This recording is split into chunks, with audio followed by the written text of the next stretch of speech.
Payot et la Fondation Payot pour la promotion de la lecture vous présente Marque-Page.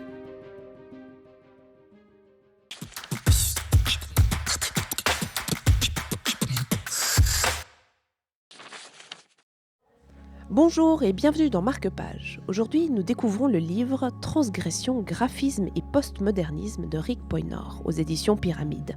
Un livre choisi et discuté pour vous à Lausanne par Thierry Dussordet de Payot Libraire. Transgression, seconde édition, traduction tardive de Pyramide, d'un ouvrage très important dans le graphisme qui couvre la période de 1970 à 2000.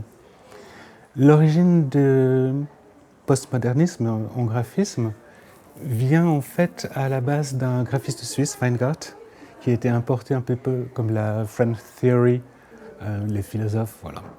Et pourquoi transgression? Parce que ça donne lieu à des mouvements, à la naissance du zine, à la naissance du grunge, du punk dans le graphisme, et pas forcément dans des publications marginales.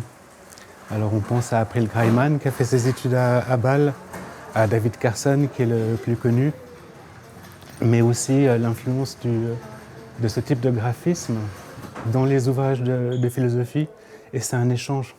Et l'importance de Derrida et de Michel Serres, Oui. Et d'autres, Baudrillard. Voilà. Qu'est-ce qu'on peut découvrir concrètement en fait, là, dans cet ouvrage-là en particulier? Mais il y a un grand mouvement de transversalité parce que le graphisme est nourri d'abord de façon intellectuelle, tout en respectant les règles classiques de typographie et de mise en page. Et à un moment, il y a une fracture. Et au moment de la fracture, c'est là où tout explose et on change de niveau. Et forcément, à la fin du mouvement, il perd un petit peu sa puissance et devient quelque chose de très commercial. Voilà. Mais maintenant, on revient à cette esthétique un petit peu explosée que détestait Vignelli. Un coup d'œil sur le design des couvertures de livres traitant du postmodernisme permet de comprendre comment la page libérée de toute grille et son espace nébuleux deviennent, au milieu des années 90, le trope de la représentation du sujet. C'était Transgression, graphisme et postmodernisme de Rick Poynor pour Marque-Page.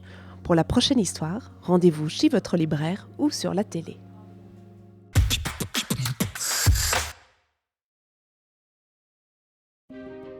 Payot et la Fondation Payot pour la promotion de la lecture vous ont présenté Marque-Page.